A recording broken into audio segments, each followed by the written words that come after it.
shine through. Just let your soul, baby, feeling oh so silky smooth. Just let it shine through. Just let your soul glow. So glow.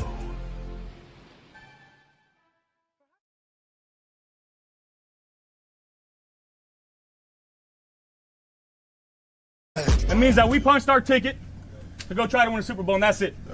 We got one game at a time, starting at 1 o'clock on Sunday. Love y'all, boys. Love you. Love you. I'll go to war with every single one of you, every fucking game, all right? Love you, 1-7. Here we go. 1, 2, 3, 1, 2, 3. Win.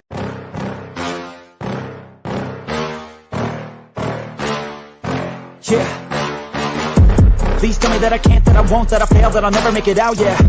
Please tell me all the bad, never good, fill my head full of every single doubt, yeah. Please say any negative thoughts, I pop off when I hear people say I cannot. I get off to the thought of proving everyone wrong, I won't stop to the top, so you better back off and get lost. I'ma stay loud, stay proud, never running out, never heading south. I'll be spreading out, call it word of mouth, can't put me down, I'll be getting loud. You can have me douse, not what I'm about, have your fucking cloud. It be raining now, I keep making sound, go another round, bitch I'm legend bound, can't stop me now.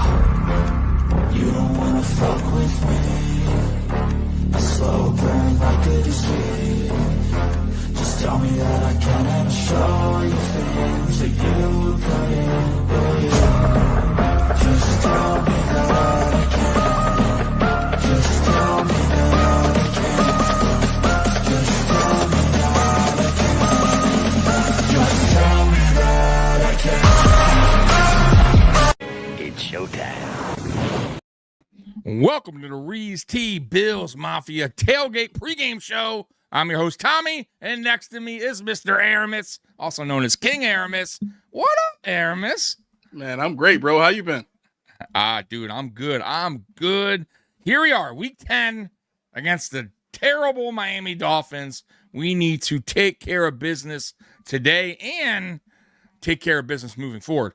Let's just forget about the two shitty losses that we had in October, which, by the way, Aramis, we tend to lose in October every single season. So I think every year that I predict the Bills' record from now on, I am counting 2 losses in October, no matter what. I do not care if it's against the Saints, the worst fucking team, whoever it is. There's 2 losses, folks. Count them. It just seems like it's a thing. So let's see if the Bills can go on a run here for the rest of the way, which they need to, because I think the Patriots, it's going to be down to the wire. It's going to be kind of one of those, it's going to be like the 2023 season when the Bills had, pretty much were fighting to get back in first, and it came down to probably the last game. So it might wind up having, that might happen again if they want to win the East. I'll be honest with you guys. I think we can. I think we will. But I don't think it's like a must. I'll be honest with you. Let's get in the playoffs at this point and see what we can do. It's whatever team gets hot. Of course, we want to win the East, but if you honestly, guys, at the end of the day, it's really not that big of a deal. We won it 5 years in a row. Just get in the playoffs and handle business, where it counts. So we're good with that. At least I am. It is what it is. We got ourselves in this predicament. So I'm not going to be mad if that happens. So let's get some comments real quick. And then we'll get on with the show, man. By the way, Atlanta and Colts are in Germany, playing in Germany today. And I think the Atlanta is up right now. Are they up right now? I think 14-13. Yep. Or am I mistaken there? Okay. It just kicked off after the half. Okay. So, yeah, 14-13. Atlanta's up. Obviously, if you're a Bills fan, you are rooting for the Falcons. Falcons are such a weird team, man. But it is an overseas game, and overseas games are weird, guys. Like a lot of teams underperform in the better teams underperform for some reason in or overseas. So it could happen today. It could be an upset as far as Atlanta beating the Colts. We'll see what happens. But yeah, let's get to some of these compliments. Let's see here.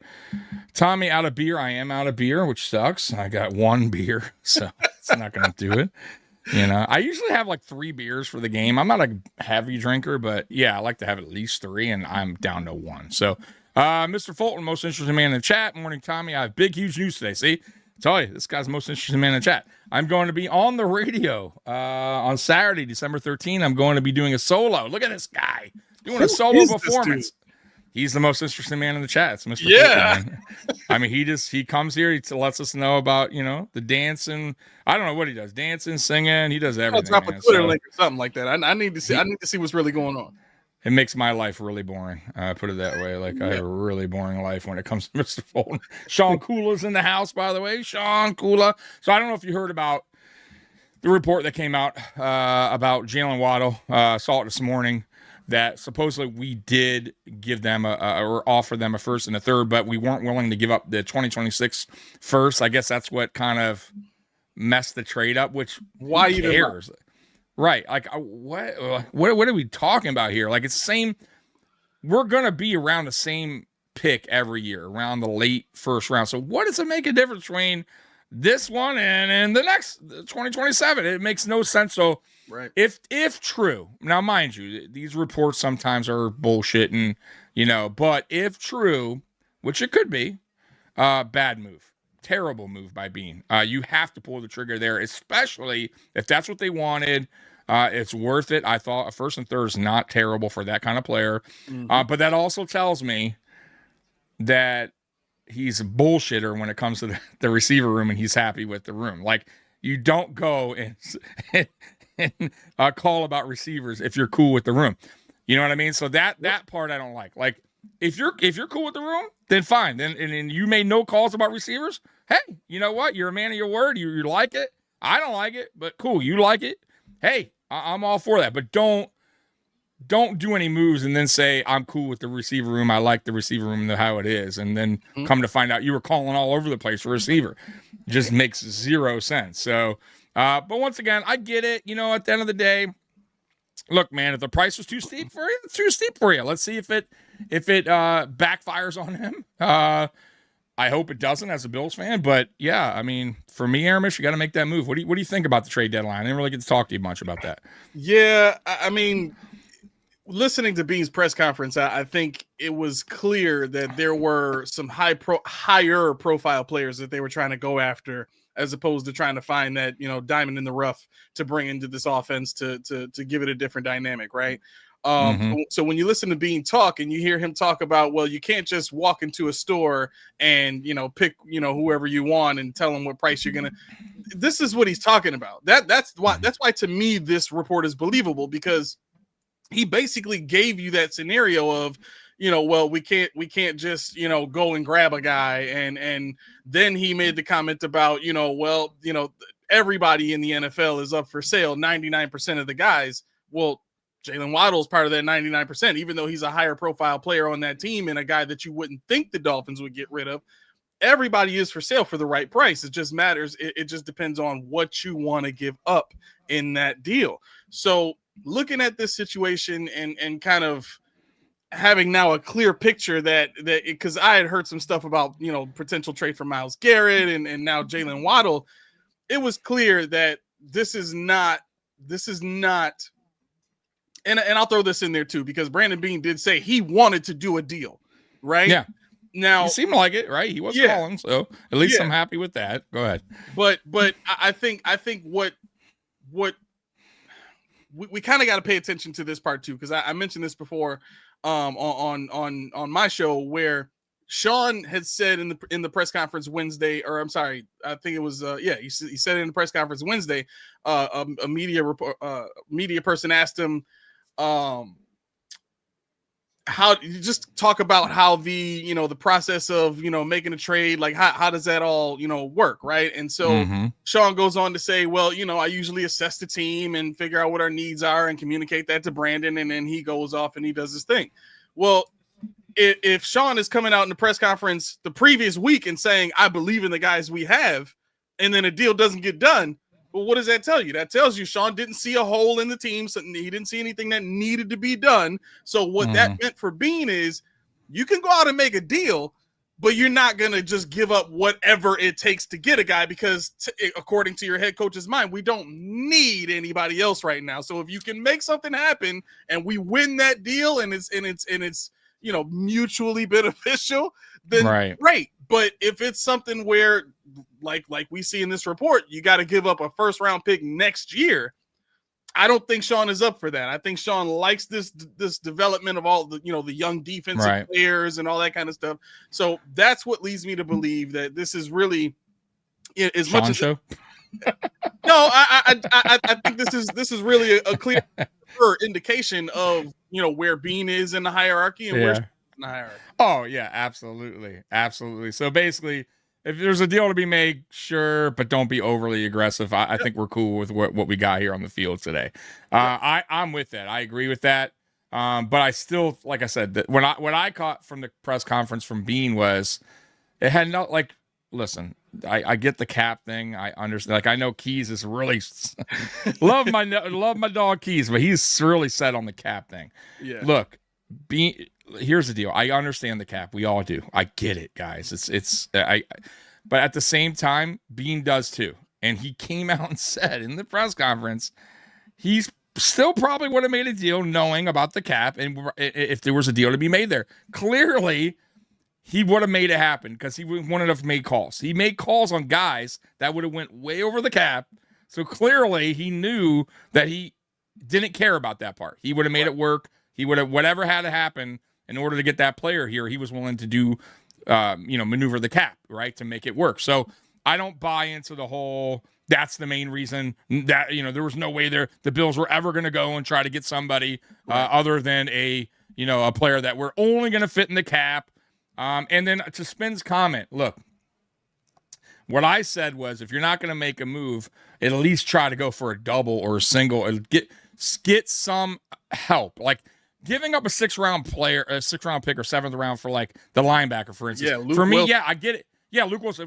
I get it. It's not like a wow, but if you couldn't get the other deals done, why not at least then go, hey, it's a 7th round, 6th round. Who cares? It's a late round for a guy that can at least give us depth and help us a little bit. You know what I mean? At least. But what do? Instead of that, they go, you know what? We'll just concentrate on the bullshit free agents that are available and we'll just throw that in your face, which they do. Like, right after. Hey, the Bills got out some workouts today, though. We didn't do any trades, but we got this guy coming back. It's like, oh, God. So it is what it is, man. I'm not going to, it's over with. You know what I mean? Like, once again, what I'm trying to do this season, Aramis, because I'm taking a different approach, at least for my sanity, is I'm trying to not really live on the past too much anymore because there's really not much I can do. I can't. We can't turn back the hands of time, right? I can't go back and be like, oh, I wish we did this and that and what if. Like, it's over with. That shit's done. That ship sailed. We're in the now, and what can you do for me now? So let's just worry about it. We're in week 10. That's pretty much my approach. I'm trying at least. I got a little pissed off. Obviously I did a video. I was a little angry about the no trade thing. A little bit. And I think that was honestly frustration built up with just a lot of things. And it really, some people kind of put me back down to earth a little, not down to earth, but calm me down a little bit. Be like, hey, you know what I mean? He wasn't going to, give too much crazy. I get it. Like, you don't want to also give up the house.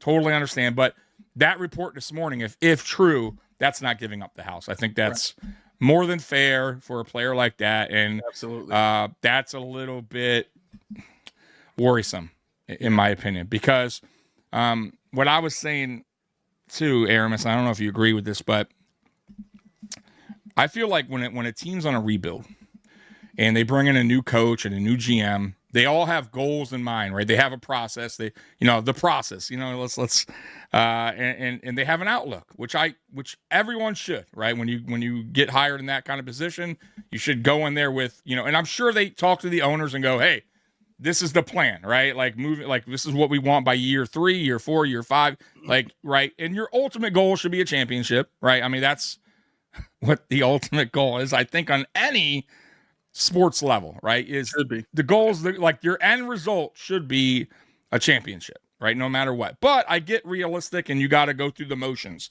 You got to have a first goal, like hey, playoffs is your first one, which we set, right? And then obviously the AFC East, and then getting to an AFC championship game.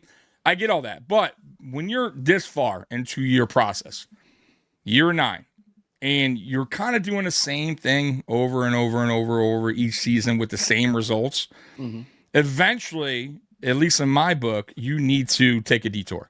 You need to get out of your comfort zone and go, you know what? I get we had this plan set, right?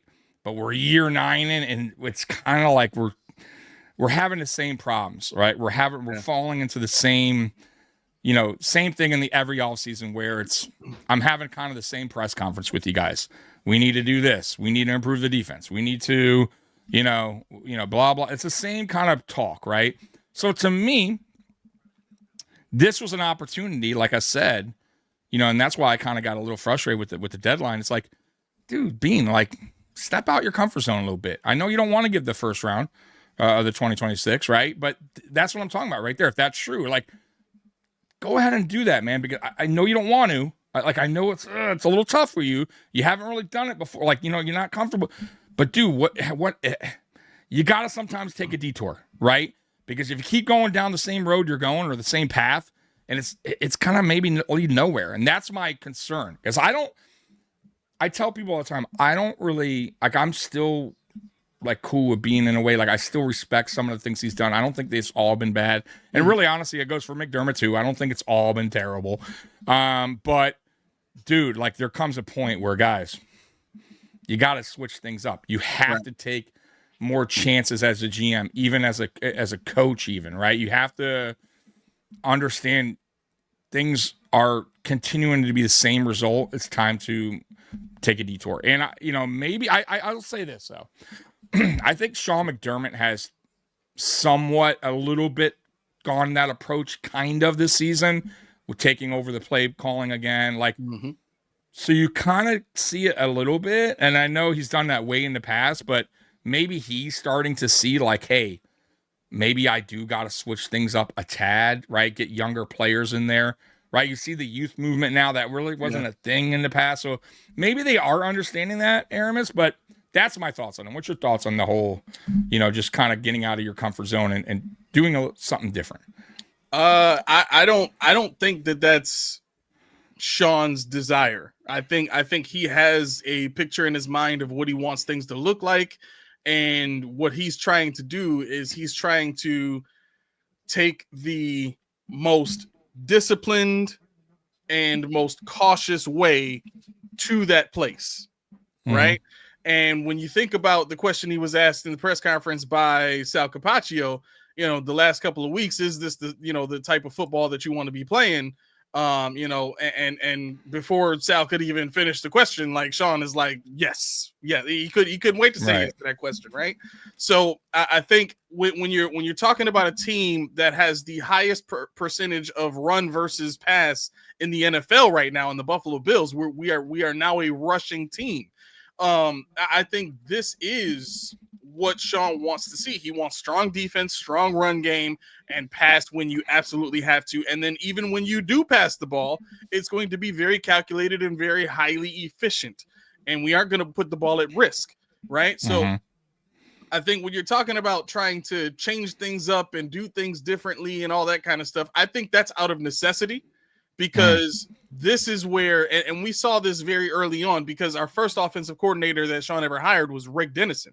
And Rick Dennison comes from that Gary Kubiak system that we're currently seeing. West Coast, stretch runs, zone reads and all that kind of stuff, built into the system. That's the way Sean wanted to see this offense go anyway. He just didn't have the guy to do it.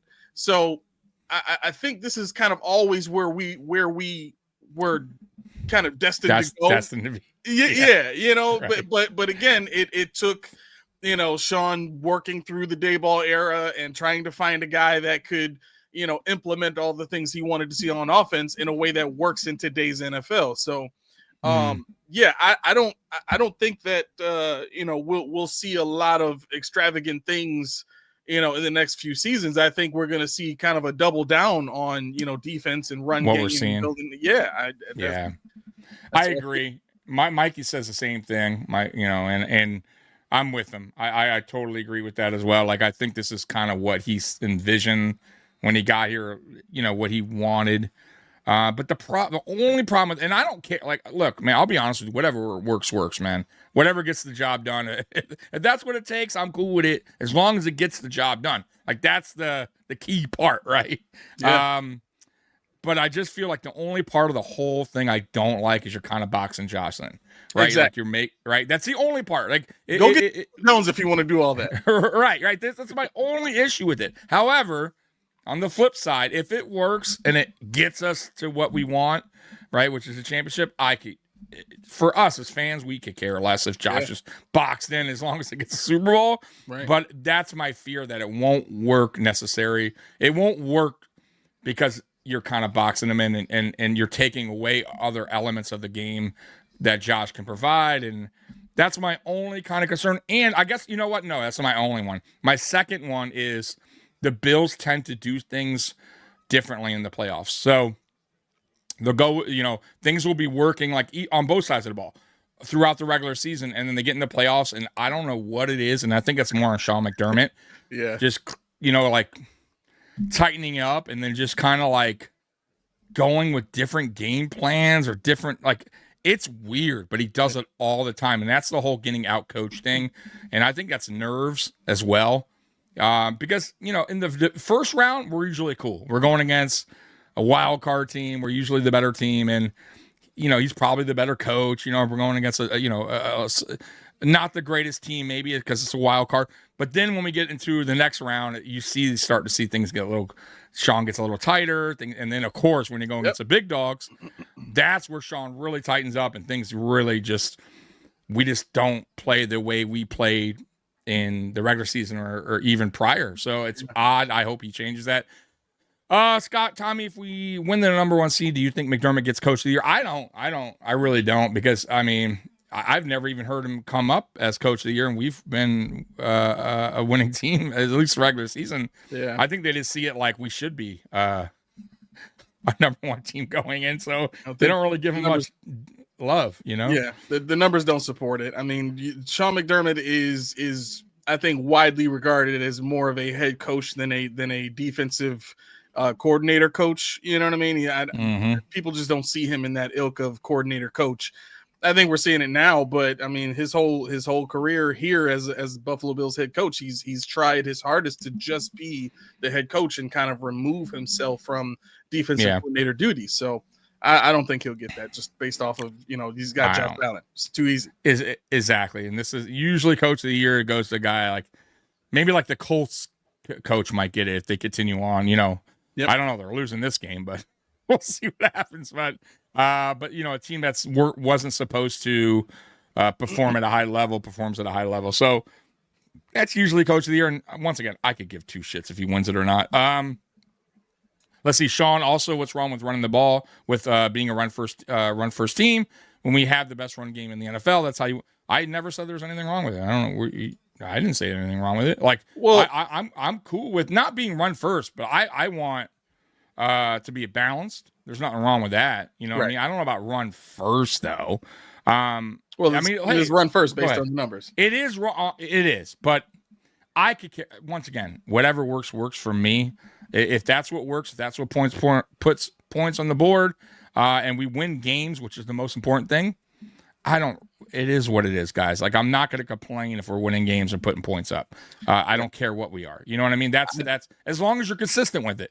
Like, we're going against the Dolphins today, guys, and we run totally different personnel, and we go with what was working the last 2 weeks, and we're in a tight game. I'm going to come here in post game and be like, what the fuck? Yep. Like, here it is again. So what was the point of the 22 personnel that we were doing so well? Now we're going away from it. You know what I mean? Like, that would be my criticism. Then it's like, what are we? Now we're here again, scratching our head going, what the fuck is this offense? Like, that's my concern. Now, if we do it today again, that's 3 weeks in a row. You're showing me you're being consistent and your offense, this is what you want, and it's working. Bro, I have no problem. Honestly, guys, I have no problems with it. I'm not going to complain that Allen's not going deep, that our receivers are garbage.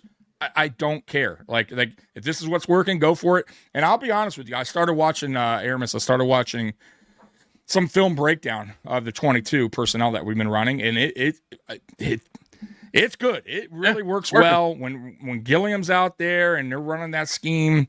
Hawes is out there blocking. It's tough. And then you can work the play action, which we did against Kansas City, where then you bait them into thinking we're blocking.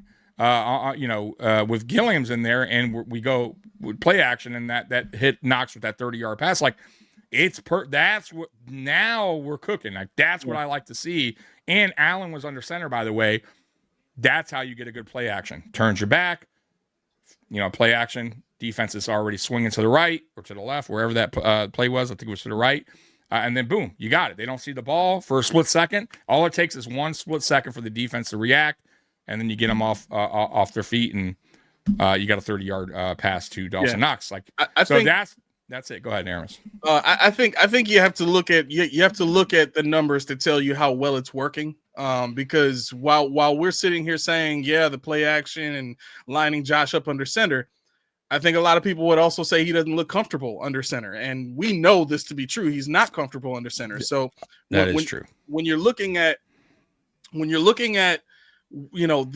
this particular debate here of how concerned should we be over us being a run first team, I think you have to understand what the goal is first, right? The goal is to have an offense that can win in multiple ways.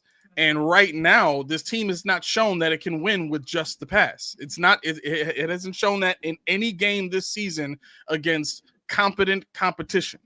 And for me, yes, having a good, strong, a dominant run game works. It helps. It absolutely, especially in the playoffs where you need to be able to run the ball and stop the run and play great defense. That is going to help us. But if we go against the Chiefs, who are traditionally really good against the run and have been in the playoffs against us every single time we've played them, what's going to happen when you're going for 2 yards a carry in that game?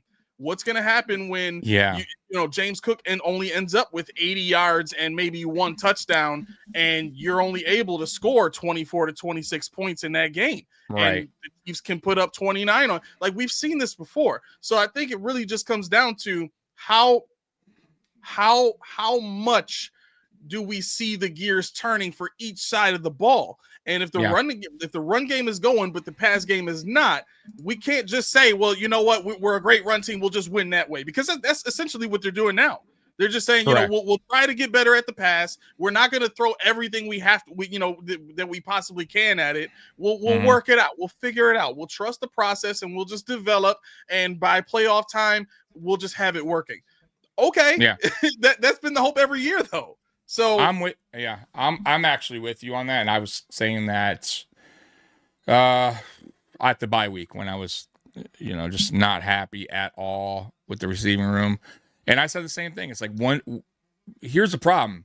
When we run into a team that's good against the run, or at least contains the run, and we have to be basically forced to beat them through the air and use our receivers, it's shown right now that we can't. And that is a problem. Like, I'm 100% with you. But how do you fix the problem? Like, for me, like, I got to the point where at the bye week, I'm like, okay, if you're not, especially if you don't make any trades, here's what you got to do. You have to get Kincaid and Shakir more targets, period. Yes, Forget about the rest.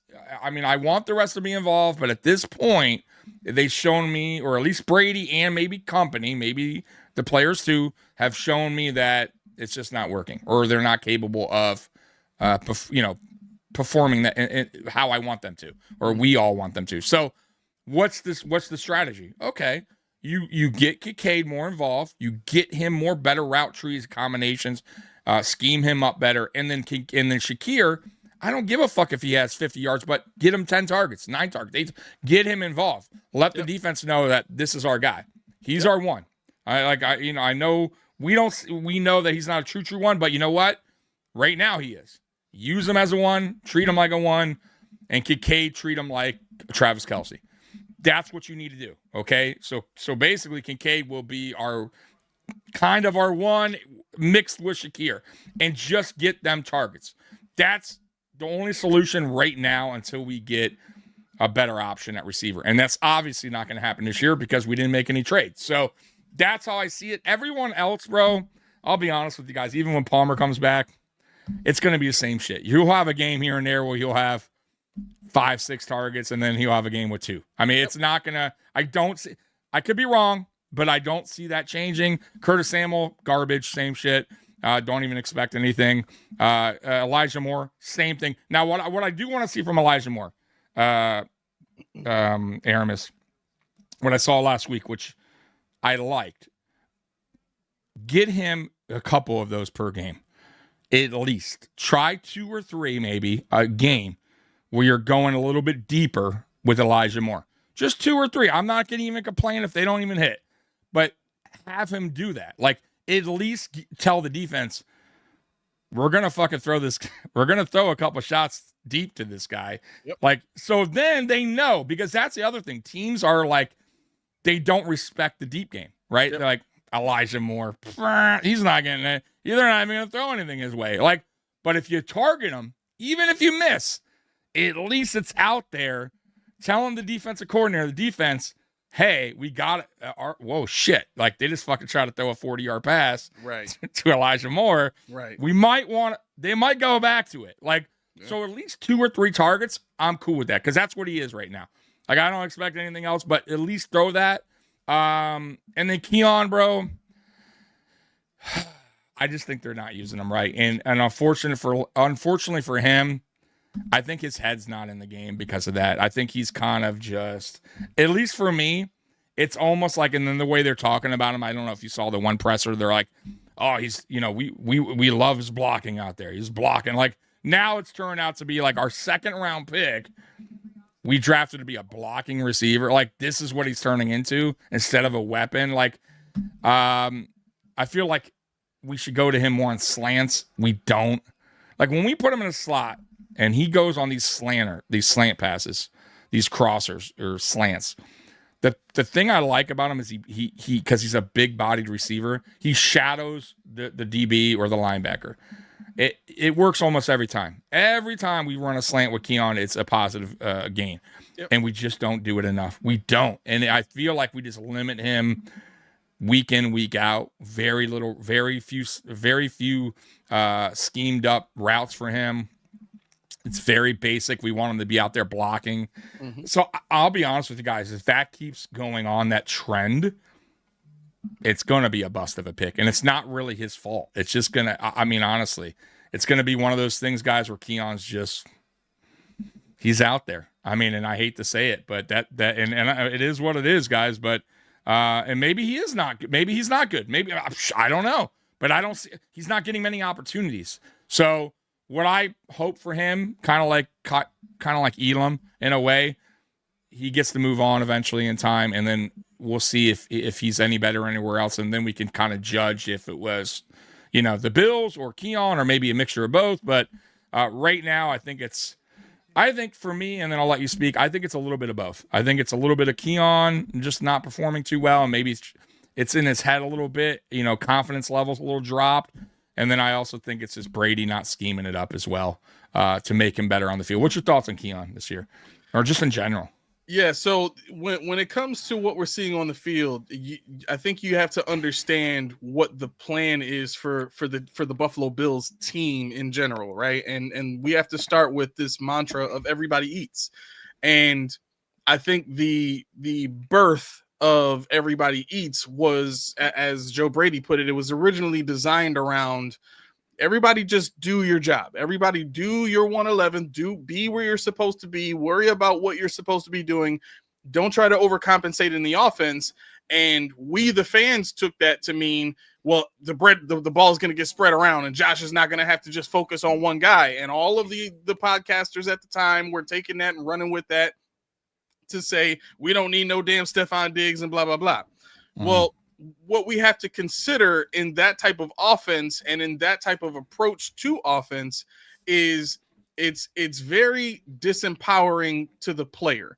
And not only that, but it keeps the entire offense cost controlled, because a player's ascension is only relative to the amount of production they're able to amass. So when we're thinking about Keon Coleman as a wide receiver being selected in the 2nd round, if the Bills have any hope of getting him at a really, really good deal, that all of us are going to be like, wow, you got Keon Coleman to sign for $4 million for the next 4 years in his second contract. That's a win. I'll take that as a number 2. Like we'll applaud that and we'll laud that as this great accomplishment. Why? Because Keon Coleman's never going to have the kind of production that's going to warrant getting a 14, 15, 16, $25 million contract. So, he's not even on the Gabe Davis level. Right. Getting You're never going to see that kind of money, right? right. So when you're thinking about how the team continues to sign guys like Terrell Bernard and Khalil Shakir and Greg Rousseau at the contracts that they do, it's because they keep everything so controlled in terms of the production that all of these players can get here. If you can't put up superstar numbers, you will never deserve superstar money, and that'll be better for the team in the long run. That's how they're running this business right now, and unfortunately, it's not designed to help anybody but Josh Allen. Yeah, Josh. I mean, obviously Stephon Diggs got his deal, but he was performing well, like you said. There's been other players with decent contracts. But I agree. I agree with that. But like I said, once again, I feel for the guy in a way, but he also, I feel like he's kind of like his head's not into the game, at least how I see it. And that just can be frustration as well. And also too, I didn't even mention like him and McDermott already are having like these battles. It seems like already, which is the most I've seen, to be honest with you, with McDermott clashing with the player. I mean, when's the last player you heard got suspended for a series? I don't even recall the last player that McDermott had sit out for a game for a series. Doesn't happen. I've seen him bench a player real quick, for a fumble or something, but not for disciplinary actions. You know what I mean? And they've had more than one, which is two. Right, which is, like I said, it's kind of unheard of a little bit here. Like he doesn't really run into that. So that tells me that Keon definitely is frustrated with his role.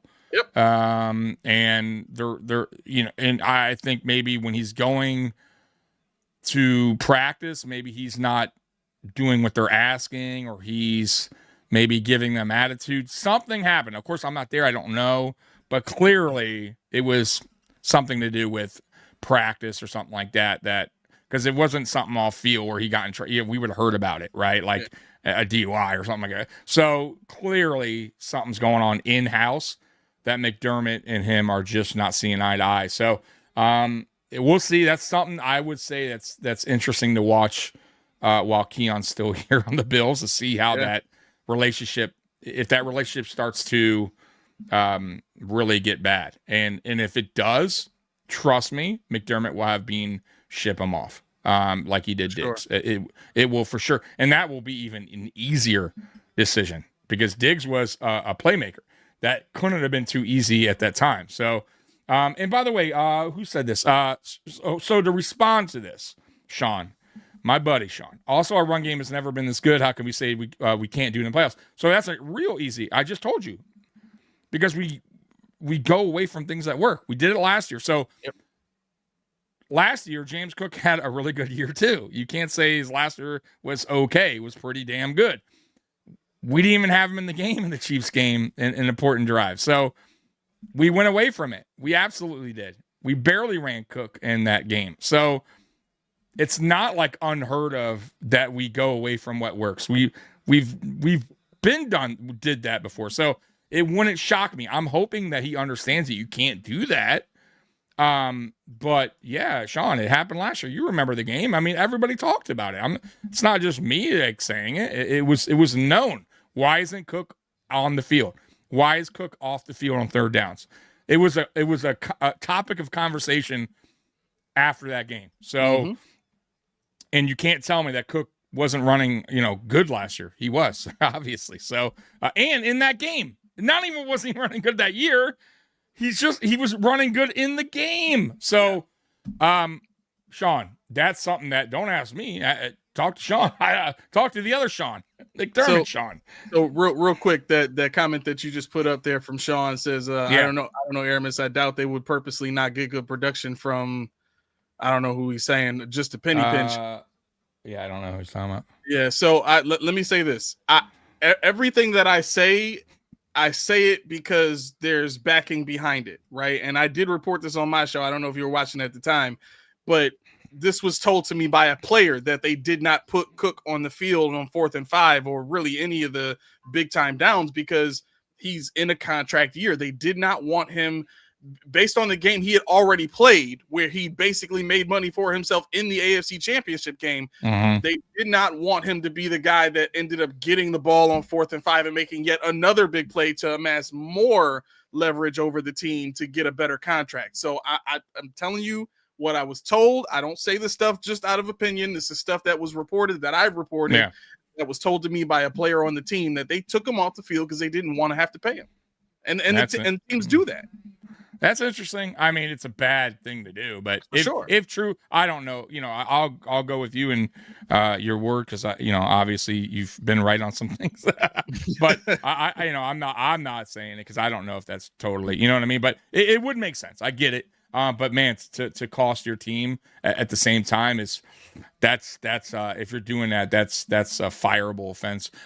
Roy coming in. Bench for one series. Who cares? He hasn't done shit since week 1. That's not my point, Roy. My point was that they're having friction, and McDermott's never benched a guy for a series. Like I get that he hasn't done anything since week 1, but that's not my point. The point is he's having this battle with Keon Coleman, which he hasn't really had since really Diggs. In that offseason where Diggs and McDermott got into it at camp. But outside of that, whenever you ever heard of McDermott doing this, I mean, like I said, the last time was probably Diggs. He sent them home for practice. Outside of that, McDermott's never really benched anyone. And not only that, publicly came out and said it because I didn't even realize it during the game. Nobody would have probably knew if McDermott didn't come out after the game and go, I benched Keon for whatever for the first series. Like, I didn't even know that. Honestly, I never, and I didn't even see anybody come out and say, oh, Keon Coleman's not on the field. Because you know why? Because no one really, he's really not on the field anyways in a way, right? So nobody even noticed. So the fact that he said it, guys, tells you a lot. Because he knew that would get back to Keon, and he's letting Keon know, hey, I'm letting everyone know you're a fucking problem. Yep. Like we're having issues here. So I'm going to let everybody know before maybe that you say something. I'm going to say it. And that's my thing. That's what I'm saying. And I agree with you, Roy. He hasn't done anything. And once again, I don't know if that's a combination of everything, of Brady and McDermott, Brady and Coleman, or if it's more on Coleman. All I know is what I see. And what I see is a guy that's frustrated, not really getting, plays called his way, right? Like things schemed up for him, and he's a little frustrated. And also, to be fair, he's also not playing at a high level either. He's had some drops. He's had some fumble. He had the fumble and the loss to the Patriots. So that's on him. That's not coaching. That's something that you got to also do better. So I agree in a way too. So and really there's a track record if you're really paying attention. If I don't know if people heard LaShawn McCoy talk about his experience with Sean McDermott, asking him to take a pay cut. You know what I mean? The criticism, or I guess the reason for the pay cut, for asking for a pay cut was, well, your production went down, last season. Right. And Shady's response was, well, you got me running behind bums. You want me to put up the same kind of numbers running behind bums? You traded away the best offensive lineman we had in Andy Levitri. What you want me to do? Like, it's not going to work. So at that point, Shady's gone the following season. Yeah. And so from there, what do we start to see with Stephon Diggs? Well, once we found out that there was some stuff going on inside the building with Stephon Diggs, what did we start to hear? Well, we started to hear players say, well, I'm with Steph. Like we heard Deion Dawkins say that. Yeah. Bro, I'm with Steph. We heard Von Miller say, I'm with Steph. Like players that have a name on this team were siding with Stephon Diggs. Yeah. Right? Yeah. Now, that's a problem for a guy that wants to run a team the way that Sean wants to run a team, because he's not going to have the all for team mentality when it comes when it comes down to it. And Sean's mentality is every player that comes here to Buffalo needs to be about team. Not saying that's bad, but in the NFL, it's about the Jimmies and Joes and not the X's and the O's. So to some degree, you do have to understand that there's give and take with these players. You can't have a system like this that is so solely dependent on sum of parts with no superstars. Oh, yeah. I agree. You know what I'm saying? We've seen we I can agree. win a Super Bowl with this process to date, right? We can continue to hope all we want, but based on 9 years of experience, we have seen that this approach does not work so far. So when it comes to, Keon Coleman wanting to speak up and all that kind of stuff, we've seen the track record of Sean's going to do what's necessary to destroy a guy's reputation. That way, once he leaves, nobody bats an eye at the team. Nobody batted an eye at $31 million of dead cap hit for Steph Diggs. Why? Because his reputation to that point had already been destroyed. They let the media get up and show the video of Stephon Diggs in arms. They let the media start to talk about, well, there's an issue between Josh and Diggs, which there wasn't. And Right. So I mean, there's all these different aspects of what the team has done to allow a guy to fall so far out of favor by fans that by the time they get rid of him, everybody's thinking, oh my God, Diva, get him out of here. I'm so glad we got rid of him. Yeah. I'm so glad to take on $31 million of cap space just to get that guy out of here. Okay. Yeah, I agree. now we're paying for it. I agree. Sean, right. Well, we just said that. Like that, but that's not disciplinary. That's Sean benching, and he's, by the way, he did that with Singletary too when he was a rookie. He does that, but that's different. That's a play on the field where Sean overreacts and benches a player for a quarter or something. But that has nothing to do with disciplinary. That, like, the Coleman thing is way different. Way different. That's something to do with Sean. Clearly, something happened at practice or something that was made Sean so mad that during game time he went over to Coleman or before game, whenever it was, and said, "Yo, you remember that shit that happened a couple days back? Well, you're not gonna sit on the bench here for a series." That had nothing to do with Coleman fumbling or think about it. Coleman fumbled against the Patriots. He wasn't. He didn't take. I think did he take him out a quarter? Maybe no. He didn't even take him out. So it had nothing to do with that. So this is all has to do with there's something going on between them two clearly, and McDermott's the head coach, and he's gonna do it how he wants, and that's your right. But we'll see. It's something to watch. It really is, because Coleman doesn't seem like the guy that's gonna stay quiet for too long. I could be wrong, but his personality seems like eventually something's gonna happen there where he's going to, maybe he'll wait, maybe all season, but something is gonna boil over. I just have if this season continues on, I wouldn't be shocked too if you hear something else like come out where he gets benched again for a quarter or a series. Like, I just see it brewing, but I'll say this on the flip side, winning sometimes cures all and kind of takes away from some stuff like that. So, if we start losing some games and he's not getting involved and I also too, I'm sure he's hearing it from fans or watching or listening to the media, and that also weighs down on a player. I'm just, throwing that out there. But when we're winning, you're not going to hear that stuff. Like, no one's going to be complaining about Keon Coleman getting 1 target, 2 targets. When you're winning, when we're losing, his name will be brought up along with others. I promise you. So that's the interesting part. Go ahead. Here's the other thing you got to keep in mind too about Keon Coleman. For those of you that do film reviews, Sean, I know you do. Like, the tape on Keon speaks for itself.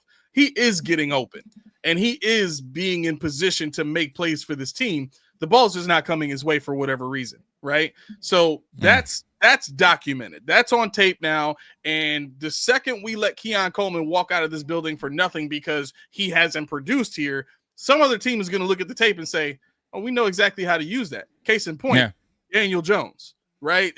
One man's trash is another man's treasure. And I think we've seen too consistently now Bills players going to other teams and having, bigger impacts. Guys that really shouldn't have been on the field for the Buffalo Bills typically go somewhere else and don't do well. Gabe Davis. So there's been some, you know what I'm saying? So I there's think different examples. I would say that's fair.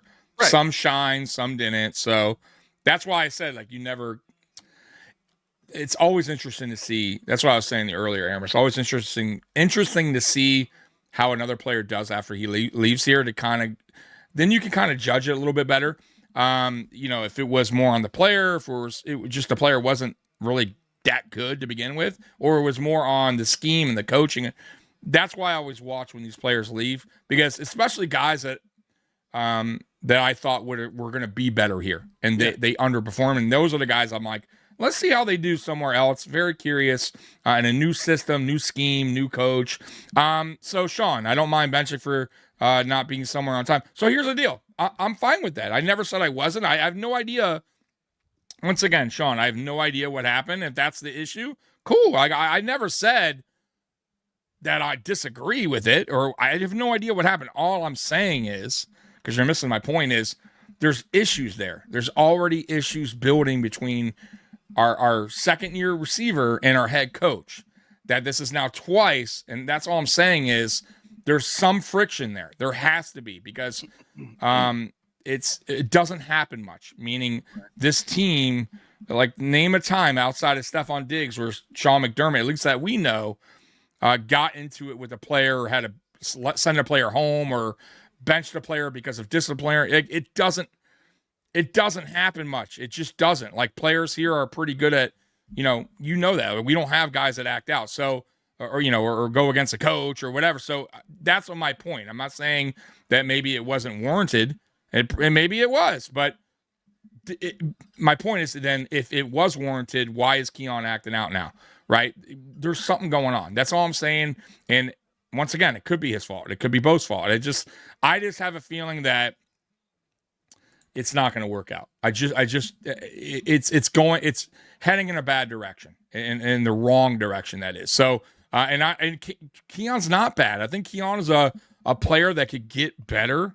I think he has work to do, and that's fair. And I said that when he was drafted. I think I told you guys, year 2, year 3 is where you're going to start seeing his development. I felt, but if you're not giving him opportunities, folks, you won't see the development by any player. That goes for anyone, right? You draft a player, you want to see his development. But if he's not on the field, or not getting playing time, or not getting, whatever, like just getting opportunities, he's never going to achieve his, or get better. So we don't know. We have no idea. Poona Ford is a great example. Was here a player that I was excited to see that we signed actually for a very low contract as well. We got him on a steal of a deal. Washington fans were like really hyped about that guy. We did nothing with him. We actually healthy scratched him every week, right? He barely played. He went on and played really good ball elsewhere. Same with Tim Settle, who I was ripping on while he was here, that he was underperforming. He went on and played pretty good football as well. So we do got some inactive spin. Can you send that to me again, man? So I don't have to look it up. I'm lazy. Let's see here. Sean, I'm not saying I know, Sean. Sean's my dude, man. We go back and forth, man. He's my guy. Cali Blitz. I use Keon Coleman's jersey to clean my toilet. You're bad. Cali, by the way, I'm glad Cali, you're here, man. So, so I was mad, obviously, about the trade deadline, Aramis, and I was like frustrated or whatever. And Jarek, I know you know Jarek, right? From Jan Sports. And Jarek's a lot like you guys. Like, he's very eccentric. Yes. And he's he leans one way very, he's gonna tell you how it is, and he's as real as it gets. Anyways, I got to talking to him, and he like walked me off the edge. And I'm like, holy shit. I'm like, Jarek, I'm like, this, okay, I'm actually feeling a little better, because you, of all people, walked me off the edge and told me it's gonna be all right. Yeah. So you know what, man, I got to thinking, and it got me thinking to a great moment in time. Great moment. I'm gonna play it, man. And this goes for you too, Aramis. This goes for Cali Blitz. This goes for everyone. If I can change Я думаю, что каждый тоже изменится сегодня. And you can change. Вы можете измениться. Everybody can change. Каждый может измениться. Thank you. Okay. So, listen, Callie, because Callie's so mad about the Bills, and a lot of people, man, take it from Rocky, man. We all can change our way of thinking again. Let's start being believers again of this team, man. Let's not, because Callie boy, every week he's like 38-9, Bills lose. Like even this week, he's just so mad. And I get it, your frustrations. But here we go. Here's the inactives. Spin, thank you so much. Inactives, Palmer, Teron Johnson, Connerton. Great Connerton. What? I said before the season started, by the way, you shouldn't even have him on the roster on the 53. Waste of a time. I don't even get it. Another waste of a spot, whatever. Shaq Thompson, Christian Benford. That's a tough one. AJ Epinesa got a concussion, apparently. He hit Mahomes so hard, he got the concussion. I don't know. Chase Long. I mean, that's the story of our team. We can't even, what the hell's going on here? Call-ups. We got this guy back in town. BS, I like to call him. He won't be on here long. He won't be on this team. I'd be shocked. And Dane Jackson, BS. Not a fan of BS. I mean, he's okay, but he just can't stay healthy. And I mean, I'm not saying he's the worst, but I'm tired of his BS. He can't stay healthy. So he's not even a good depth piece if he can't be on the field. So we'll see what happens this time. He'll probably get hurt in like the first quarter if he goes in. I like Callie's take. Yeah, Callie's he's just not happy right now. I think it's going to take like at least a couple more wins to win Callie's trust, and I get that. I did that. Anyone know about Gabe? So from what I heard, he re-aggravated his knee, but he's back at practice this week. He looks slow as shit. Everything I'm seeing, I don't know if you've seen the clips, but my God, he looks like he's still something's going on there with the leg, with the knee. Like he just doesn't. Now, of course, these are clips. Maybe he's going faster and some of the other things that they're not showing. I don't know, but it looks like he's like it just doesn't look like he's breaking too hard, cutting too hard. And that's obviously a knee thing. So we'll see. And once again, who cares? I mean, I'm cool with it. If they call him up, it doesn't hurt. Because at this point, we just said it way earlier in the podcast. It's down to Kincaid and Shakir. Anyways, like everyone else is just out there. So who gives a fuck if you call up? I know people are like, no, Gabe Davis. Oh God, no. What's the difference? So what the fucking difference? There's really not much. At least he could block. I mean, I'm just saying, you want blocking, running so bad, right? You want bigger receivers out there. Curtis Samuel ain't doing shit for you. He ain't doing nothing. Zero, scratch. So I don't mind if Keon get called up just to see. And you got Coleman, if Palmer gets healthy, Palmer, Keon, and Shakir. That's fine. I'm cool with it. You know what I mean? And if it doesn't work, what's the point? Who cares? You send him right back to practice squad. Well, that's how I see it.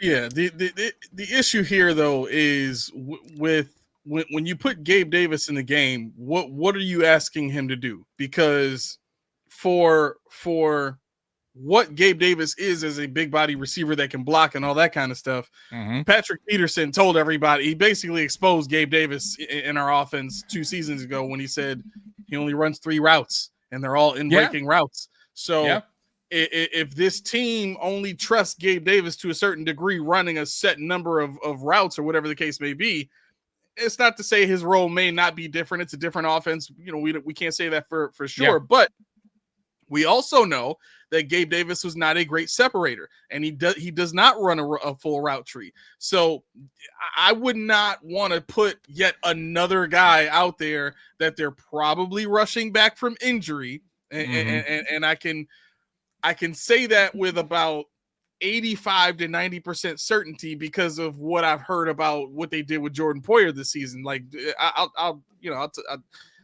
so I don't know if you wouldn't have heard about this, but Jordan Poyer didn't plan on playing all this season at all. And he told the Bills that. Yeah. Did you see it? By the way, you see that clip with his fingers and his shoulder?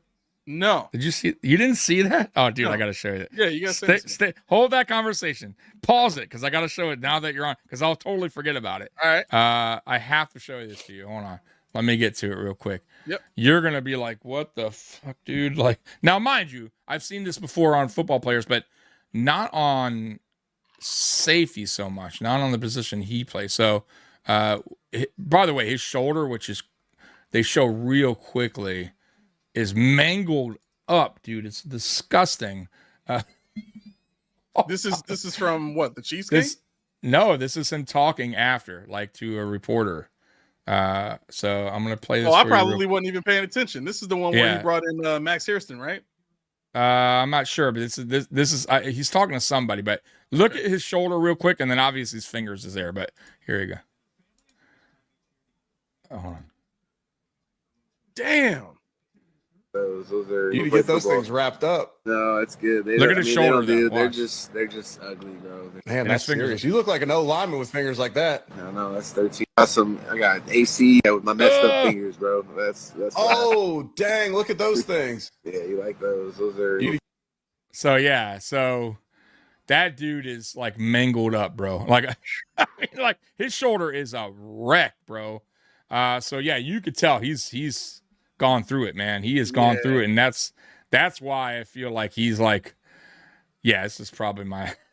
Right. I think he actually said it. This is my last. So, Well, which so I don't blame him. The way it was told to me was before the season started, the Bills called Jordan Poyer like a few months before training camp, and he didn't want to play. He told him no, right? And so closer to training camp, they called him again, and they were talking for a while, and he kind of got the itch to be around the team a little bit. He was like, all right, I could, but I'm not playing 17 games. He told him that I'm not playing 17 games. So you get to the Atlanta game, and what is his name? Taylor Rapp is hurt. At that point in time, DeMar Hamlin is hurt, and all they got left is Poyer and Hancock, right? And Bishop. And little by little, everybody started looking back at Poyer, and they went to him, and he's chilling at the time, not expecting to go in at all. And they're like, hey, can we get you in? Yeah. Like, again, he didn't plan on playing at all. But all of this is to say, seeing the Bills do these types of things with other players in the past, I would not be surprised if they're doing that with Gabe Davis too. If they're saying to him, hey, look, based on what the doctors are saying, you should be, at Good to this go. point, you know what I'm Right. saying? So let's get you out there. Let's test it out. Let's see what we can do. And he re-aggravates the thing, and now he's going to take longer, even though I really don't want to see him on the field at all. But that's ultimately though that's up to the player though. He could choose not to go. He doesn't. No He's not player's gonna forced do to go. that. No player's Exactly. gonna But do- yeah. well, there's been players that said no. So, but I get you. Most of the time, they're that's that in their nature, like a boxer, they're not gonna just give up in the ring. But to counter that, I'll say this about Gabe.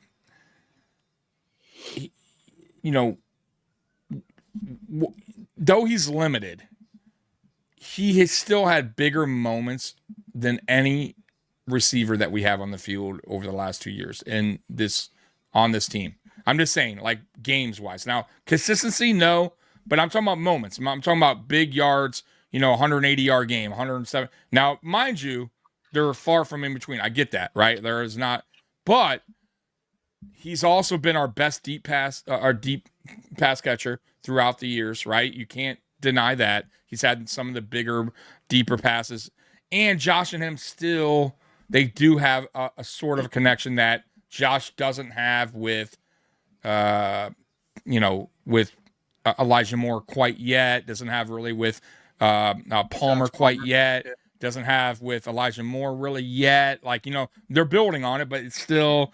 So I'll say that is the positive thing. If you do bring up Gabe, to have one of those splash plays maybe every other game, maybe. And I'm cool with that because we haven't even gotten any this year. Name a big time, bomb pass that worked out. Like, it really hasn't been there. So I'll take it just to see. I'm just curious, right? If Josh and him have some kind of chemistry here and there where if we need him to have a deep pass, thrown his way, he's available, and you know what I mean? Like, maybe we get that. That's the only thing I'll say about that.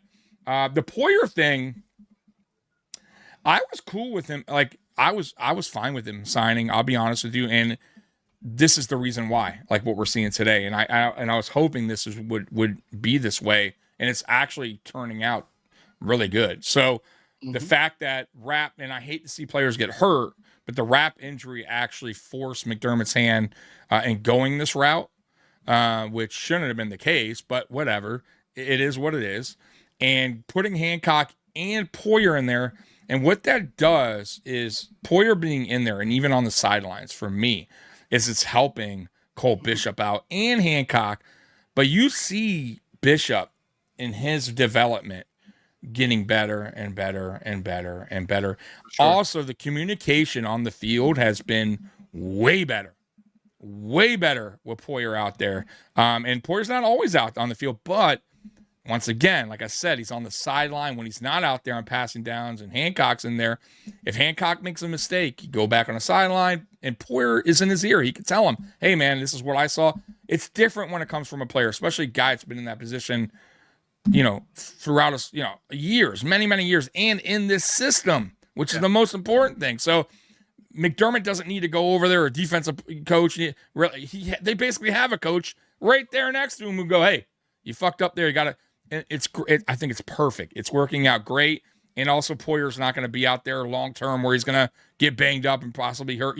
His snaps are limited because he's only out there on rundown. So perfect. I love it. I hope they keep it kind of going until Hancock is ready to just take it over full time. And it will. I think it will in time be Hancock's job. So this is playing out perfectly. I have no problem with that. It would actually turn out to be a great signing, and that a lot of Bills Mafia in the beginning were like, "Oh my God." That one I wasn't. The Phillips one I was just because I like Phillips, but I knew he wasn't going to provide much. But Poyer one was interesting when they did it because I thought just the knowledge alone, is perfect, and it's working out great. By the way, real quick, guys, before we go on, because we've been on an hour.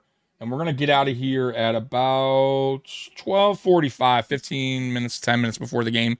There is a poll going on, and we're going to be doing this every pregame from now on. It's the Aramis's pick Aramis's box, right?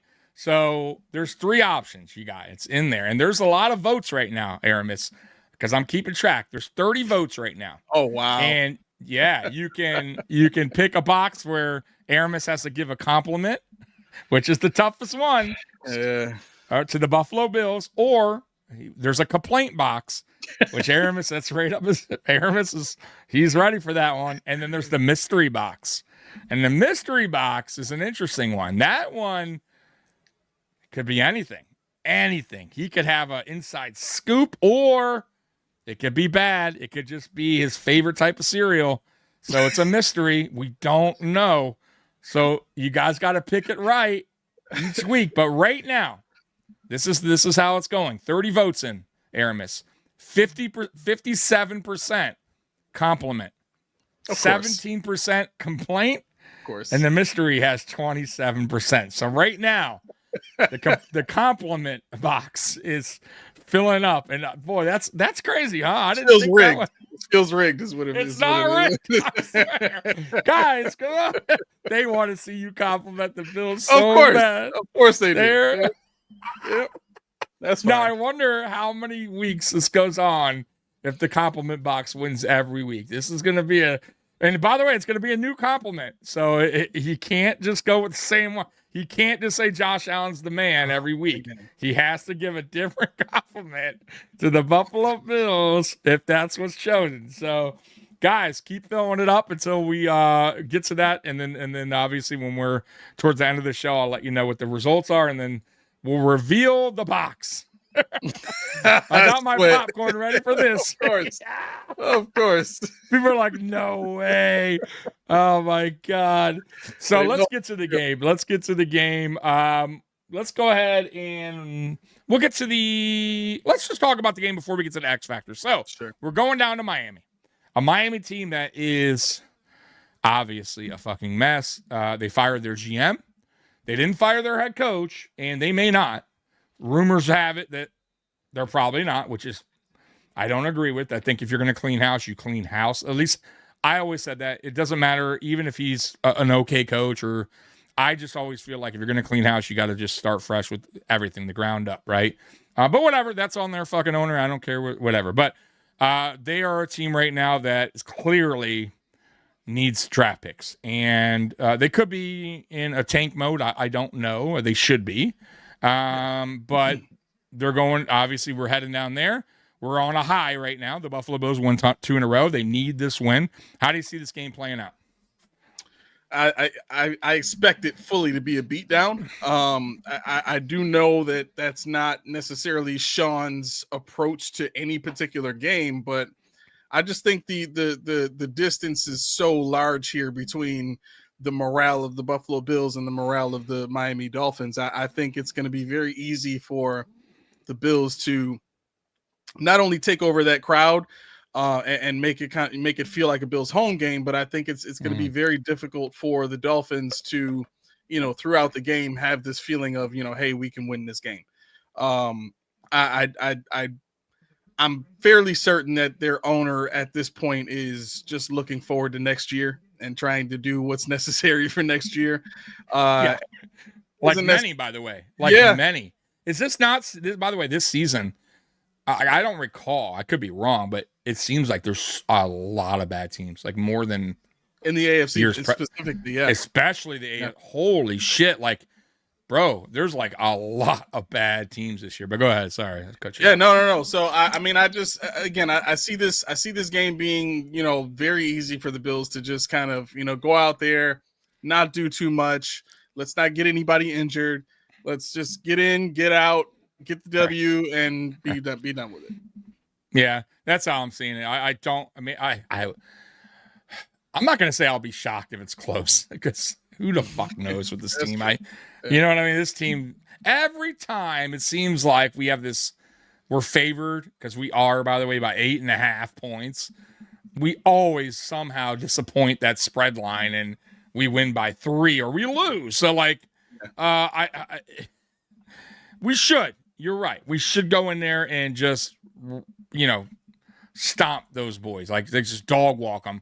And like you said, and I lived in South Florida most of my life, Bills Mafia travels there very well. Like, they take over like half the goddamn stadium. So it's almost like a home game at this point, the way Bills Mafia travels to Miami. And Miami fans are the worst fans. They don't go to the games anyway. So it might even be more Bills than Dolphin fans at the stadium. I'm just throwing that out there. And don't be surprised if you hear a very heavy Bills crowd there. So yeah, I just feel like, look, man, the Bills at this point, they got their shitty losses over with. The games that they shouldn't have lost, they already got that over with. They need to take care of business against these kind of teams. They have to. They have to have dominance. They really do. Now, I'll take a win. A win is a win, whatever. But I need to see, for me to feel more comfortable with this team as far as, okay, this is the way you're doing things now, the 22 personnel, whatever. You're the young defense, the movement you're doing. If I want to feel more comfortable moving forward, I need to see good performances against teams like this. I do. I have to see a dominant team here to make me feel more comfortable moving forward that, okay, and to a lot of people's here, like even Callie Blitz, who's just not sold yet on this team. I think that the Bills need to start winning back fans' trust and going, hey, we're still a really good fucking team. We had some bad fucking games, we had some bad losses. We fucked up, and we're going to bounce back, and we're good. And we're going to be good in the playoffs. Like, this is what we do. So, yeah, this is the game, man. And we have a tough game coming up the following week. So against the Bucks. So they better show out. That's how I feel about that. And dude, honestly, looking at the schedule, guys, I would say the Bucks games is going to be a tough one, but we're at home, and I still feel like that's a very winnable game. They're missing Evans out for the season. Like, they got key injuries. Mayfield's banged up. Like, we should win at home. Yeah. The Philly game's really the only game I got circled that is going to be the game where we could potentially lose. They're a tough team, but once again, we're at home. So that's going to be a dogfight too. We had a dogfight last year versus them. So we'll see what happens. But I wouldn't be shocked if we win the rest of the way, win out the rest of the regular season. Yeah. We should, to be honest with you guys. There's really not a reason why we shouldn't win most, if not all, of the games. The only one that I could see us losing is the Philly game. I'll be honest with you guys. So, which once again, if New England, this is an important game coming up versus the Bucks. If they lose against the Bucks, lose against us, then we're good. We got the East like everyone wants, and potentially the 1 seed, because Atlanta just scored a touchdown. Yep. So keep an eye on that. Now there's a minute 44 seconds to go. Curious if Atlanta goes for a 2-point conversion here to make it 25-22. They should. If I were them, I would go 2 points here. What do you think here on this? 2 point? 2 point to make it a 3-point swing, right? I mean, that would be the smart thing to do. They just converted a 2-point conversion. Oh, they did. So I'm a little behind. So there we go. So they're up 3, right? So good stuff for Atlanta. So let's hope for the best here, Bills fans. So let's go ahead and get our X factors out of the way. So go ahead and pick one on offense, one on defense. And I think you got it right last week, didn't you? I think you went Kincaid on offense last week, if I wasn't mistaken. I'm pretty sure you did. I could be wrong, but I thought you went Kincaid. Anyways, what's your X factor on offense, defense? And then give me your score prediction. And then guys, get your score prediction up. Yep. So I think offensively for this game, the X factor. So let me ask you this: when you say X factor, you mean like most impactful player, or most like impactful player on offense? So yeah, the X factor, the guy that's going to shine, be the guy in this game to shine on both offense and defense. All right. I'm gonna give it to Cook in this game. I think this is gonna be a game where it's just heavy run. And the Dolphins, as good as they are against the run, I still think what the Bills are able to do on the ground in the ground game is very significant this season. So I think and it feels kind of easy saying that, but I'll throw this one in there too. I think Davis is going to get a lot of carries in this game, so I'll throw Davis right in there with that X factor too. I think the run game in general is going to be the thing that carries us to a W. And defensively, I'm going to go with Max Hairston, man. I think Max Hairston's play is really going to shine in this game. I think he's going to be put in a lot of situations against Jalen Waddle to kind of negate the speed in a sense, and negate that impact. The other part of that too is the speed of a guy like Max Hairston to get to the edge before A-Chain or at the very least try to take his receiver into position to set the edge for A-Chain, because the Dolphins like to run outside a lot. So, having faster guys on the field really helps you in that out, defend the outside run and set the edge as a corner. And even the speed that we have as safeties to be able to get around the edge. But I think Max Hairston is going to have a big game today. Okay. By the way, I do see in the background you got Josh's Jacks. Now they're coming out with McDermott, a McDermott cereal soon. So are you going to get the McDermott brand? McDermott brand cereal? Yeah, it's just you're gonna. I'll probably go to the store just to knock every box off the shelf and then walk away. Probably. It'll be like no sugar, the most cornflake fucking cereal. It's all gray. Yeah, it's all gray colored bits, no marshmallows, nothing but bran. Yeah. Worse than generic cereal. It's absolutely terrible tasting. Yeah. Oh my god! So what's your score prediction, and then I'll get to mine and X Factor score. I think this game is probably going to be 31-17, somewhere around there. 31-17. Okay, so X Factor on offense for me, I'm going to go. I like the Cook, by the way. I would have probably went that direction too, but I'll switch it up. I'll go Kincaid again. I think Kincaid has another big game, and I don't know about 100 yards, but he may. I'll say he's going to be our leading receiver / tight end in this game. It seems like they're going that direction. They're leaning that heavily. So I'm going to go there. I'm going to go with Kincaid on offense. Defense, I'm going to go Jeez, Bosa has the wrist thing going on, but he is playing. I like the way Bosa's been playing, by the way. I was wrong on that so far as that signing goes. I think he's living up to it. So I'll go Bosa. Why not? I'm talking about him. I'll go with him. I think Bosa can, cause some havoc in the backfield there. He's been our most, obviously our best pass rusher, effective pass rusher, that is. I think Landon Jackson might be playing this game too, I believe. I could be wrong. That's going to be an interesting watch to see if he's out there, if he is playing. Let's see. The score prediction, I'll go. Man, every time I say a high score, I'm way off. They disappoint me. But I'll go, I'll say a little over 30. I'll go 31-17. I think that's what I predicted in my AFC shakedown. It's going to be around there. Score, okay. Oh, is that what? Yeah, okay, 31-17. Yeah, so 31-17. Now, just feels right. It feels right. It does. The time has come. So here we go. Here's the final results of Aramis's box. Well, it's the compliment box. The compliment box wins by 58% with 33 votes. The complaint box only got 18% and the mystery 24. So that is the end of the poll. So, Aramis, give your Buffalo Bills compliment.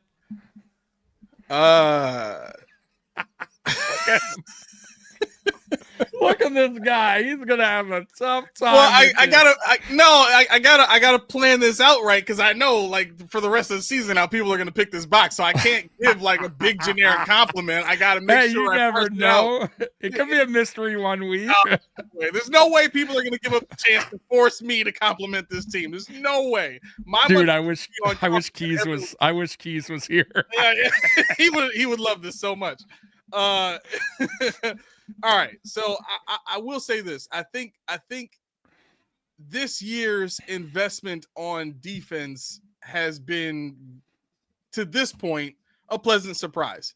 I really like what I've seen from Deion Walker. I really love what I'm seeing from Jordan Hancock. I think Max Hairston, I had reported on his difficulties with picking up the playbook and stuff like that earlier this season.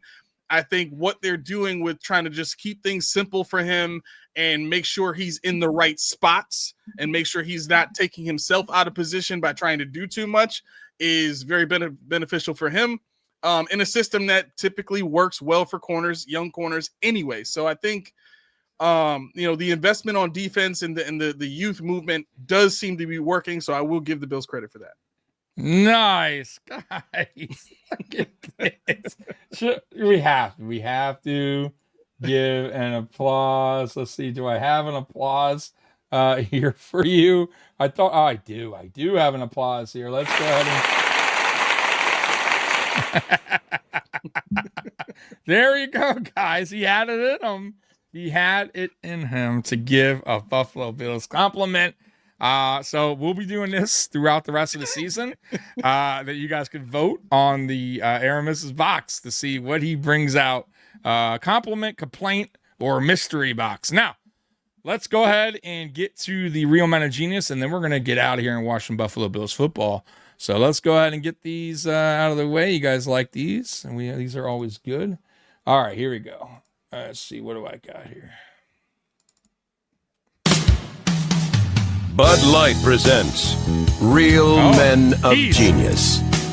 Real men of genius. Today we salute you, Mr. Paranoid of the Ocean Guy. Mr. Paranoid of the Ocean Guy. Windsurfing, parasailing, bodyboarding. Not you. You prefer activities like flailing, shivering, and whimpering. Please don't judge me. Bravely you step into the water. One wrong move, and you could be pinched to death by a hermit crab. Tell my wife I love her. Was that a piece of seaweed that brushed against your leg? Or a giant man-eating eel? Oh. So crack open an ice-cold Bud Light, oh swimmerus minimus, because someone has to man those shallow waters, and that someone is you. Mr. Paranoid of the Ocean Bud Light Guy. beer, Anheuser-Busch. So if you don't know, our buddy Keys, that's him. He does not like the ocean. Oh yeah, he don't water at all. No. Get that water out of his face. Been, All right, been one several more. beaches with the man, and he'll walk on the beach with shoes and socks on. He never takes his socks off. No, at all, ever. Never seen his feet. All right, last one. We're out of here. Oh my God. Bud Light presents Real Men of Genius. Real man of genius. Today we salute you, Mr. Professional Movie Extra Guy. Mr. Professional Movie Extra Guy. Never in the history of cinema have so many done so little for so many. You're a star. Anybody can pay $8 to see a movie, but only a true artist can be paid $8 to be in a movie. Shiny, shiny star. Snotty lead actors need lines, direction, motivation. Not you. You sit on your butt perfectly in scene after scene. That's Hollywood. A true pro, you're always focused, even if you're seldom in focus. So crack open an ice cold Bud Light, Mr. Nobody, because you're not just anybody, you're a paid anybody. I don't recognize Bud Light Beer, Anheuser-Busch, St. Louis, Missouri. You're not just anybody. You're a paid anybody. Oh man, those are good. All right, guys. Hey, Bills Mafia, man, you guys are awesome, man. Appreciate you guys rocking with us every pregame that we do. Aramis, appreciate you. Bills Mafia, you guys are the best. We love you, and as always, go Bills. Let's go get these squishies fish. Peace. Bills. Go Bills. Go Bills. Bye-bye. See, Peter, he's too fast. You gotta tackle me. It's B. You gotta press B. I'm pressing B. He's too fast. Going over here? Going over here now? Never get tired.